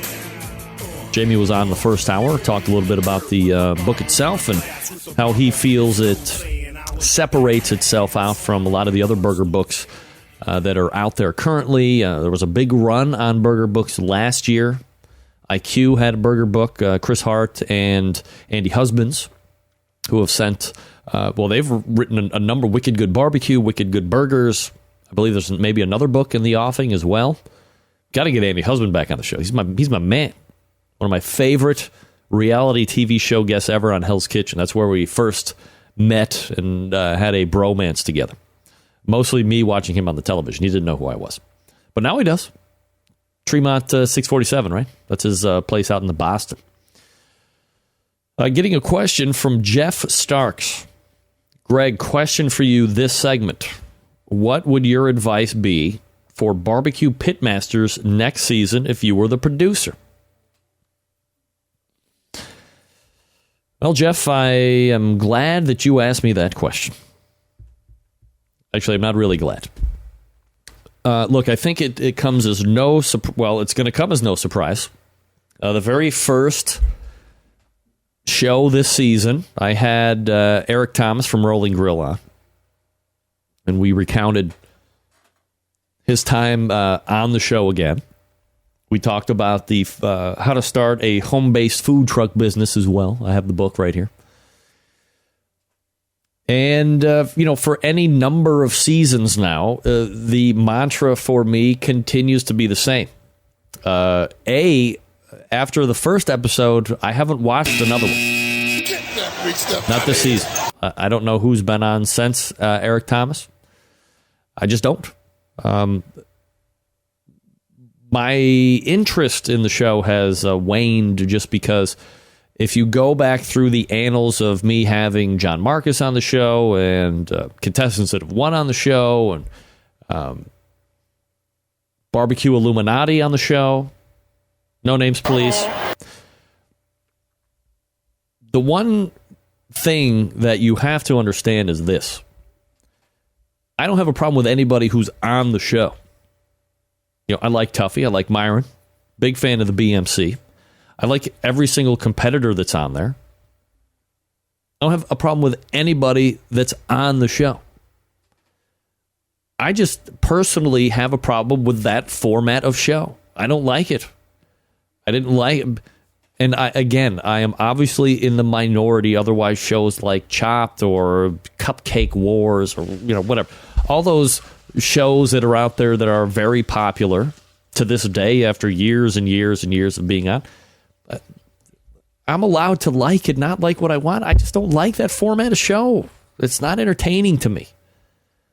The jibber-jabber between the teams seems forced when it happens or uncomfortable. I don't think it necessarily is something that they would do if they were at a regular competition. This isn't a regular competition. I certainly understand that. You're not cooking normal stuff. And I am completely not in the dark on the fact that I think that broadcasting a barbecue competition, in its essence, would be any more exciting. It's a TV show. So my suggestion, which I have offered to John Marcus every time he's been on the show that we've talked about, subsequent season, whether it be a post-mortem or a pre-mortem before the show actually starts, a promotion, is this. If you go back through where people think was the most successful Barbecue Pitmasters season, it wasn't Outdoor Cooking Channel, it wasn't Outdoor Life Network. The most buzz about any of the Pitmaster seasons has been what is now deemed the season 1 of Barbecue Pitmasters. It had Johnny Trigg in it. It had Jamie Gear in it. It had Harry Sue in it. It had my boy Gary Notley from Notley Q. Gary, what's up, man? Where you living? It had who else did it have in it? Paul, that Paul guy. New, chef, new to the competition scene. Tuffy Stone, I believe, was in that show as well. And they followed them along to a very small handful of competitions. And you kind of got that, I don't know if insider's look is the right thing to do. But I thought that was the most compelling season. And again, obviously, for the people that feel the same way I do, we were the 8 people that thought that because next season was dramatically changed. And never have we seen it return back to that particular season's format. Ever. Not even a glimpse. So I have offered up, I said, John, you look at what's popular in the reality TV show world now. Bigfoot, Deadliest Catch. What's the fat little girl? Here Comes Honey Boo Boo or whatever. A lot of the same stuff is happening over and over again, right? The guys on Deadliest Catch, you know what's going to happen. They're going to go out on a ship deck. The weather's going to suck. It's going to be cold, and they're going to catch crab, or they're not going to catch crab, and it's going to be very dramatic. Nothing new is going to happen when you're fishing. You watch it because you like the deckhand, or you want to see the greenhorn get crushed by the unmerciful tongue lashings that all of the veterans of the deck are going to give him. Or that there might be a terrific wave that might splash somebody over the edge, or there's going to be a great helicopter rescue from the Coast Guard. You've become invested in a particular ship or a captain of a ship, or perhaps you hate a particular captain or deck mate, and you watch him because you want to hate on him. You're not watching for the specific reason of watching them do what they're out there to do, which is fish. I mean, who gives a shit about that? The same thing, I think, could be just as successful as if you got somebody who had somewhat of a personality. I mean, obviously, when I'm guessing that people are on the BBQ Pitmaster show because they have some semblance of a personality. Got to make it right. Got to be able to talk, generate a sentence, be a little witty. I think you could do the same thing with somebody. You could get together with a top-line barbecue team, somebody that's able to kind of, play around with the camera, but not play up to it or for it, but be good around it, be comfortable around it, I guess is what I'm trying to say. And follow these people around. How many competitions are you going to do? Okay, we're going to do 35 this year. We're going to follow you around, and we're going to see how you do. And what we become invested in over the course, you get through the first couple events, you realize, okay, well, they're not going to win everything, but what's most important? Well, it's this where they cooked the chicken, or they're tracking their stats, or they're not happy with this, or they're not happy with that, and they get home, and maybe they're having some issues at home, or the guy loses a job, or the husband's cooking meth in the basement, or whatever, and all of a sudden, the show build is around barbecue. But it's not, barbecue might only play for half the show, or might only be focused around half the show, and you're talking about the other stuff that's happening in the lives, just like you're seeing in all these other shows. I mean, when was the last time you watched Duck Dynasty and you seen any one of those hayseeds make a friggin' duck call? Never. Never. Because nobody cares that they make duck calls or generate buck urine. Who cares? You want to see these two bearded dudes talk about how cool they are, or how they're going to beat one another at sports or whatever. Same thing could be done. I think that is your barbecue show. That's what I would do if I was making if somebody asked me. But who's going to ask me? Because if you look, 4 seasons, 5 seasons deep now, it's the cornership show of Destination America. Why would you change? It's like when Chris Lilly said, well, I thought you were going to tell me, why don't I try cooking in a different category? Forget that. Why would you change what's working? Get that big stuff out of here. I wouldn't. If I was the channel, unless ratings were starting to plummet, I wouldn't change anything. Keep doing what you're doing. If it ain't broke, don't fix it. But since Jeff asked, that's the show that I would like to see. Something related to the world of barbecue that allows me to gain insight, that allows me to get invested into somebody week after week. I like the competition idea of how we see it now, but they're on one show. You don't see him again for 3 or 4 or 5 weeks. I can't build a relationship with that guy. He's gone. He won. He's gone. My 2 cents. That's why I like Barbecue Crawl with Danielle Demoski. It has nothing to do with the fact that she and I kind of came up. Now she's a big star, and I'm still struggling on the internet. But you either like her a lot because she's got an ebullient personality and she's not afraid to say this barbecue's shitty and this barbecue's great, or you watch her because you find her incredibly annoying and you want to sit there and hate on her for half an hour. She doesn't care. She wants you to watch. But it's the investment there every week. That's what I'm talking about. That's my suggestion. Bill Rempe, father of this humble host, writing in, thanks for the hospitality extraordinaire this weekend. Brisket was killer. Mine still sucks. Love, Dad. Dad, I seem to recall a number of years ago we had a barbecue where I made a brisket and it sucked all on my own. It was the worst.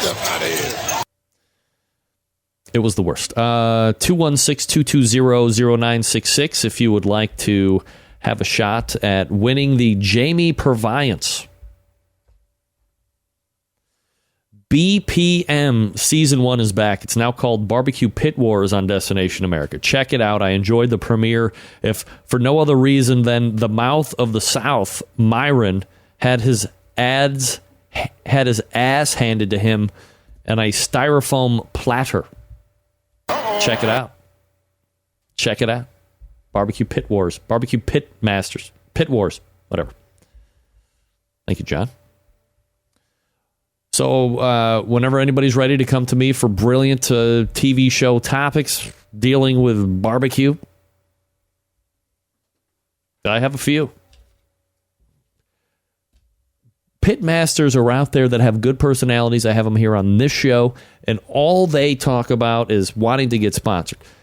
So there's going to have to be a show out there that's going to be able to step up, help them out, get them to the number of competitions that they want to do, and to be able to film them, make them superstar, megastars in the world. Lucky for this guy, I'm going to stop the clock. Area code 317, name and where you're calling from. I'm sorry. Hello? Yeah, name and where you're calling from? Yeah, my name's Brian. I'm calling from Canby, Indiana. Hey, Brian, how are you? Okay. Do you want to try and win a copy of the Jamie Purviance book, The Big Book of Burgers? Yeah. Yeah, all right. Let's do that. We get the music ready. All right, here we go. Right. All right, so here's what we're going to play here. You said your name was Brian, right? Yep. All right. We're going to play athlete or porn star, Brian, and basically what's going to happen is I'm going to give you a name, and you're going to tell me if that name is related to an athlete or a porn star. You have to give me 2 answers correct in a row, and you have 5 seconds to give me an answer between each name. Pretty easy? Okay, sounds good. All right. Are you ready to play? I am. All right, first question for Brian, looking to win the Jamie Purviance book, Big Book of Burgers by Weber. The first name is Karen Cockburn. Athlete or porn star? Athlete.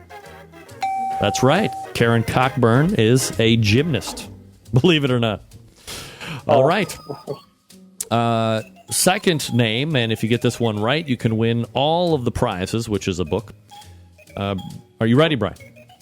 I am. All right. Second name, Rusty Kuntz. Athlete or porn star? Athlete. Yes. Thought I was going to get you on that one. Awesome. Indeed, it is an athlete.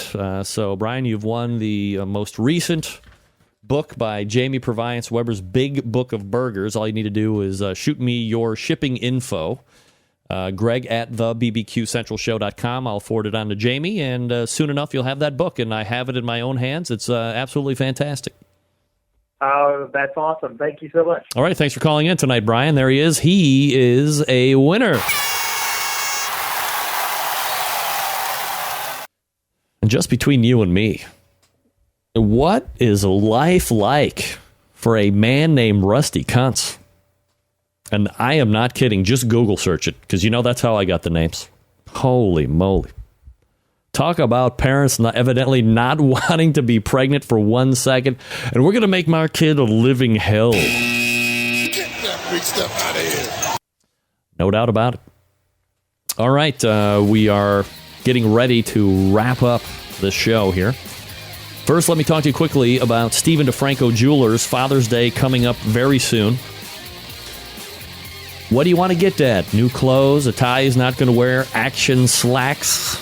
Probably not. How about you go to Stephen DiFranco Jewelers and get the perfect answer, a new watch. Steve has an incredible selection of watches, perfect for Bulova watches. Why spend a ton of money on a watch if you don't have to? Bulova watches are stylish, affordable, starting under $200. Come in traditional quartz styles and retro-styled automatic versions. Chronographs, skeletons, and traditional styles fill out the Bulova line of timepieces.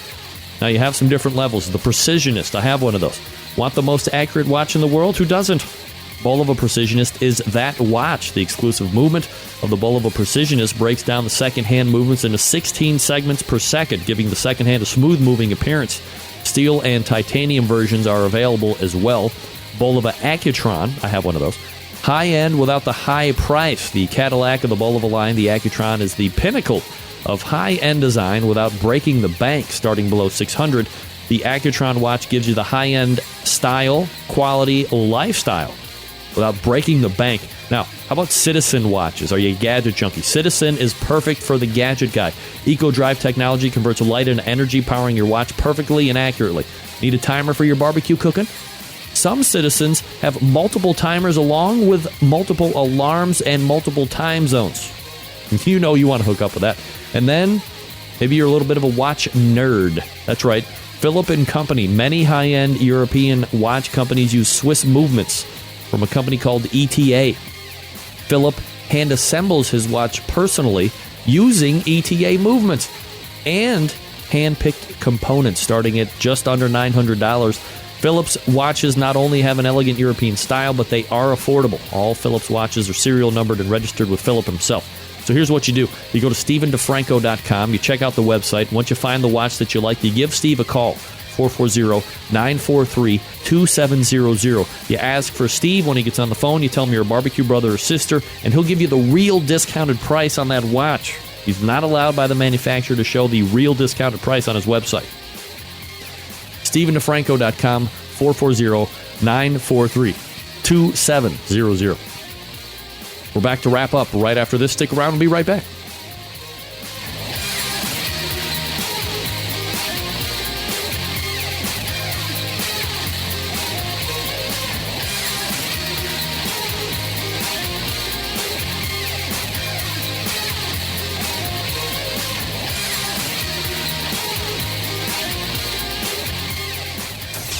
Get in the smoke. Call 877-448-0433 to get on the air. Now, here's your host, Greg Rempe.